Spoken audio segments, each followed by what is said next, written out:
Dana, welcome. I want to let you Hi, know how Michael. much it means to me and the Center for Character and Social Responsibility that you're willing to share your time with us and talk about the role of caring, character, and community as a leader during times of crisis. These past few years have been filled with myriad crises, a pandemic, political changes, conflicts throughout the world, responding to climate change, and increasing emphasis on the importance of getting equal access to a high quality learning experience, even as the definitions of equity and high quality are changing around us. You've been a leader of a PK-12 institution during this time, and we're very interested in learning how caring, character, and commitment to growing a nurturing community with students, faculty, and parents have influenced your leadership decisions. So to get going, we would like you to introduce yourself, your position, and describe the institution of which you've been a leader. Great. Thank you so much, Hardin. It's such a pleasure to be here, and I feel quite honored to be asked to speak with you today. So, yeah, Dana Weeks. I am the head of school at Germantown Friends School. And as you said, we are pre-K or EC through 12th grade school. We start at 2 years, 7 months through 12th grade. We are a Quaker independent school in the Germantown area of Philadelphia. And we have 1,130 students across 2 campuses in Philadelphia, one in Germantown and one in Center City, Philadelphia. And this is my 9th year leading the school. Great. Thank you. Thank you. Would you please share your journey into educational leadership? Great, yeah, sure would. So I came to Germantown Friends, as I said, 9 years ago, and prior to that time, I was working in a school in Brooklyn Heights, New York, called St. Anne's School, similar in many ways to Germantown Friends School and its progressive take on education, and extremely different in many, many, many other ways. At St. Anne's School, I started a long time ago, 1989-90, as a teacher in the Department of Science, became the chair of the Department of Science, and then moved on to become the head of the upper school. And from that position, I moved to Germantown Friends School. Great, thank you. So what do you appreciate about your position and your institution? And are there any unique challenges you face in your role? Yeah. So may I start with the institution first, because there's so much to appreciate about it. um, Germantown Friends School, which and we call GFS for those who know that lingo, is a school and community that is just replete with folks who are extremely committed to the school's mission. And we'll probably get to this, but being a leader of a school with folks committed to the mission is really, really important, because you're not steering the ship, so to speak, alone. You have this, you have hundreds, perhaps thousands, all rowing in the same direction with you. And so I didn't know this when I started, that would be so important, but I have come to learn that working with faculty and staff and students and parents and alums who are fully committed to the work of the school, and I use the term mission, is critical. And so I am incredibly appreciative of that fact. In terms of my position, as I think for most heads of schools or leaders, it is quite humbling to be able to serve in this capacity. To have the trust of a community of people, even though they might not all agree with me all the time, but fundamental trust is, again, humbling. And then to have that support system of folks who are doing this work with me. Sometimes I feel as though I'm the only person, but most of the time I know that there are folks all around me who are doing this work together. Yeah, that's a complex paradox of, being the person who has ultimate responsibility and how that feels, while also being nurtured and cared for by this family. It's very, very challenging. So, but how does care and being caring play into your decision making? And also, when is that challenge? When is it a challenge to let caring be a key factor in your thinking? So it's interesting, Hardin. Every time someone brings up this idea of care, I think of Nell Nodding's Ethics of Care. I mean, that's an oldie but goodie. Maybe you folks still read it. I hope I did in graduate school. And that just the very simple idea of putting yourself in someone else's shoes. And I think personally and as a leader, I try to do that all the time. And so when I think about the children or even an individual student, and I think our teachers do this similarly, is you put yourself in their shoes and say, okay, what does this particular child need in this moment? And so as a leader, I've tried to do that with all the different constituencies that you've named, but that looks different in every case, right? So what a division of the school may need, like our youngest learners, they're 3 years old, or our upper schoolers who are, they think they think they run the world. You know everything you need to know about them. They as groups, they have totally different needs, and caring for them means different things at different times. So I would say that's just inherently challenging given the age range. But also, as a leader, our work is to care for the institution, and it's hard to put yourself in the feet of the institution, right? Because it's a thing. It's a very complex organization. But yet, that's our responsibility, is to care for it today so that 15 years from now or 20 years from now, the decisions we make today ensure that the mission is alive and well 15 or 20 years from now. And I only say that because I find that's where some of this work is most challenging. So decisions I may make that are in care of the institution, some folks may see as it failed to support their own particular needs at a given moment in time today. And you know this as a leader, you can't always disclose all of the reasons to everybody for every decision. And so in a world in which we're asking for transparency all the time, that's nearly impossible. And then consequently, it looks like you may not care or I may not care. I'm not going to speak for anyone else, when in fact, I believe those decisions are in care of the institution. That's really a long way of answering your question, and I hope it makes some sense. Oh, it makes a lot of sense, and also brings up a conversation we haven't had yet, is the role of trust in being caring, and how those play back and forth, both trust of the person in charge and also trust the community to assume and to accept that you're making decisions in their interests, even when that may not be, as you say, transparent and obvious. Yes. When you think about character, what does that mean to you, and how do you see it playing in your role as a decision maker and a school leader? So, character, if I'm going to use here, so what I think, when you say character, I think integrity. And there's my personal integrity, of course, but again, it goes right back to the mission of the school and the work that we're up to or we're doing. And so when I think of character as a leader, I think, what's my integrity as a leader?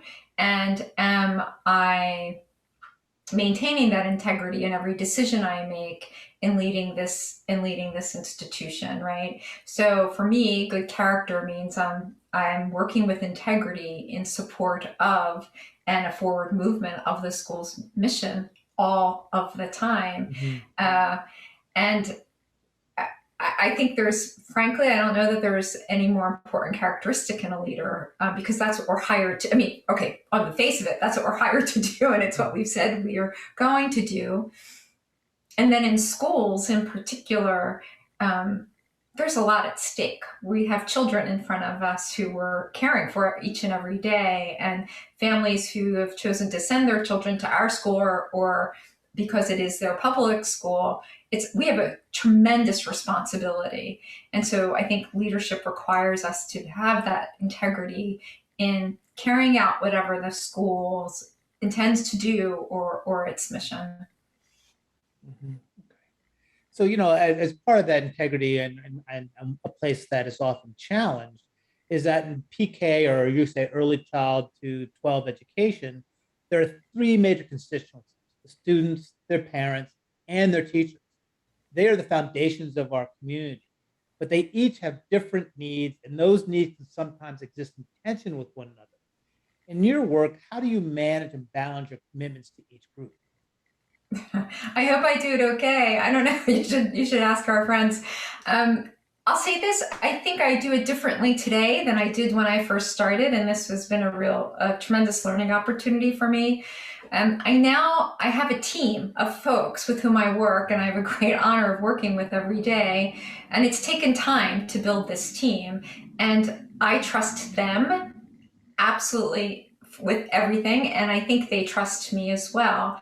And I would say it's almost impossible as a leader in schools these days to meet the needs of every constituent group that you named, for me personally to do that. And I think it's really important for that personal relationship. And so I think of this kind of leadership as really distributed, um, and honored and held up on a pedestal. And so the folks with whom I work, they are out there helping to lead the school. And as a consequence, I think those groups then feel better cared for. That's my hope and my sense. If it were all up to me to have to do, I'd fail immediately, and that wouldn't be good for the school. So I think, sharing that responsibility, but building that trust with a group of people, and then sharing that responsibility, that's been a tremendous learning for me. That's such a great lesson for, I think, all leaders, particularly when you come to a new school, to understand that building your team is and building that trust within a team is a key first step, and that takes time. And so that creates challenges. Part of the challenge of the early years is not is getting on the same page and building that community with the people who will represent you when you're not there, and represent the school in a way that's consistent across with integrity, as you suggested earlier. Over the past several years, particularly with regard to the variety of crises educators have faced, can you give us an example how putting caring, character, and or commitment to your community as leader had a positive impact on your institution? Yeah, I can. I'll say it might not have had a positive impact immediately, but it Mhm. ultimately did. So, in the summer of 2020, as COVID was, really had a foothold, and schools were faced with a decision to open or not, we made a decision that we were opening until we were told we couldn't be open by some greater organization, the state or the city, and I think it was received with ambivalence by our faculty and staff and parents. Everyone had feelings about it, but we pushed forward. And I'll say we did so because fundamentally we're a school for children. And the commitment I personally make every day is that if you bring me your children, number one, I'm going to take care of them. And two, I hope they learn something in the course of their school day. But I could not really wrap my head around doing exactly what we did from March to June 2020 again. And with my team, and we were in agreement, we were going to do everything we could to open that school, our school, and keep it open for as long as possible, knowing that it might only be 6 weeks, it could be 10 weeks. And I think that shows both our, commitment to the community and to the mission of the school, our care for the students, and we put tremendous structures and protocols in place to care for our faculty and staff, who really were the front line on the teaching and learning. And in retrospect, I think we made the right decisions. I think the only wrong decision we made is we were so careful in the beginning and didn't bring everyone back, and COVID rates were so low, but we thought they were so high at the time. We couldn't know. But I think that's an example of a very challenging time, when it would have been simpler for sure to be fully remote, and certainly less costly. But I don't think any of us believed it really was in the best interest of our children, and in pursuit of really excellence in learning. I hear a couple of themes there. One is as putting care of what are the needs of the child first and foremost, and how do you bring the trusting adult community together to serve that? Those are primary foci of your work and approach. And if those two things happen together, both an appreciation of the child and the adult, that's the way you can drive real powerful community that lifts people up and holds them well. Am I getting that right? Yes, I would say that's absolutely right. And I don't think we had that at first in terms of perhaps the faculty and staff who were curious how their Mm-hmm. care was playing into this. But I will say I've received a number of letters and calls from folks who were not supportive. And I have an equal number of letters and phone calls and messages from those same individuals who said that was the right decision and they felt really cared for. And again, it's not just, it's really, I think being steadfast once you've made a decision and you believe it's right. I mean, it's not just because it's not ego and it's not willfulness, it's really Mm-hmm. based on really good whatever your decision making model is, but kind of sticking with it and making sure, frankly, we all want to be safe. Yeah. And we made a similar decision in requiring vaccination for faculty, staff, and all eligible students, Hardin. And as of the early September, only 2 schools in the whole state of Pennsylvania had mandated that. Oh, wow.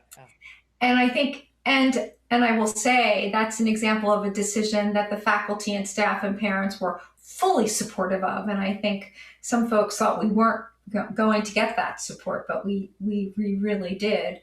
Again, a commitment to community and public health. It has no benefit for us. We're all masked, we're distanced, but we believed it was the right thing to do. Wow, that's I have to come back to that conversation when we're talking more about civics, where a Quaker school, where the fundamental belief in the individual to know truth, and then accepting in that community the ability to make a single mandate and require people to lift up their individual needs in favor of the community. That's a fascinating conversation throughout our country right now in the world about how do you keep that balance of individual rights and community responsibilities. So this is a great example. Thank you for sharing that. So can you give an example of a time when putting caring, character, and or commitment to community did not work out the way you thought it would? Yeah, I would say right now. So I think we used all those tenets and ideals in thinking about how to open school this year. And I don't think, I mean, I think in terms of the vaccine requirement, we got that right. We made that decision quickly and we enacted it. But in terms of kind of smaller operational decisions, we've gotten so many wrong. And I will say, I probably shouldn't say this. There was a little hubris, right? So we had a very successful last year. June came around and the virus rates of infection were declining. By July, we were all outside, unmasked, doing things. And so we made programmatic and operational decisions for this year without, I really fault myself with this. Whereas in January of 2020, I was watching so carefully what was happening in schools in Asia. In Mm-hmm. June of 2021, I wasn't looking as carefully. And had I would have seen Delta and its transmission, and I would have been on the phone with those heads. Yep. And I wasn't. And again, a little too much hubris. And so we made decisions that now we're trying to fix decisions that we made that weren't exactly right. They're smaller, they're operational, the kids are fine, school's operating, but we could have made better decisions. And I reflect on that, wondering, what were all the factors? Was it just exhaustion, or was it, again, a little bit of we got this, which Yeah. I don't like to admit, but No. But there you also, have it. you're speaking to the relentlessness of leadership. Is that it, as soon as you take your eye off the ball, something can go south, and that it's not the same every day. And some of the same. You have to be that person. You have to be caring. You have to show integrity, and there's some consistency. But then also being able to stay focused is such a demand. And having had to spend the past 18 months with so much fear and concern, it's understandable that we get tired, but a reminder of the importance of sticking and sticking with it is very important. Yeah, may I add just one thing to that? And this is something I learned. I didn't know when I started as a leader, but I certainly know today. Um, and I'm really quite happy I learned this lesson. When you get it wrong, you just have to say it. You have to Mhm. say, I got it wrong, and now we're going to do, this is what we're going to do. And I would say that lesson became quite clear in the spring of 2020 with the renewed racial equity movement, where for things under my leadership and prior to my leadership, I had to say we got it wrong, Yep. or we could have done this better. And I think it's important to say that out loud because I'm just a human being and we're going to do the best we can. And sometimes we're going to get it wrong and we're going to have to start all over again. So back Mhm. to your point, it's relentless, but you make the best decisions, and then when you get them wrong, you just have to name it and fix it. And one can imagine if the more consistent you are about being caring and committed to the community, the more trust there is when you admit to the mistake. And that in lieu of and if you don't do the caring first, trust is harder to generate. I think you're spot on. Spot. Mhm. Otherwise, it's just words. Yeah. Yeah. Yeah. But before we let you go, as you think about how you have integrated caring, character, commitment to community into your leadership style while managing crises over the years, what advice would you give your younger self? Okay. So my very much younger self, which is much, much, much younger, I wish my younger self knew to kind of listen more carefully to decisions leaders were making and like understand, like just even quietly evaluate what I thought about those decisions, right? Have an opinion. Mhm. Can't think of times when I was in my early 20s that I was doing that kind of thing. And I wish I had pushed myself to Mhm. do that. My less young self, I would say, to trust my instincts because they are founded on decades of work in education. Mhm. Um, and theoretically, if I'm listening to folks, then I should have developed the right instincts and, be bold and be brave and trust that folks will come with you if you're making the best decisions you can possibly make. Okay. Okay. Well, thank you. So I always like to do this. That I do this all the time. What is the question you wish I had asked? Oh, what? Well, would I do it all again? I think you Mhm. should ask that question all the time. And I think, and it really in terms of leadership right now in education, we're seeing that folks are really stepping aside Yep. because it's grueling. And in many ways, it's no win. And yet, I think now is the time we need the most caring, committed leaders with character and integrity to step up, not Mhm. to shy away. Yeah.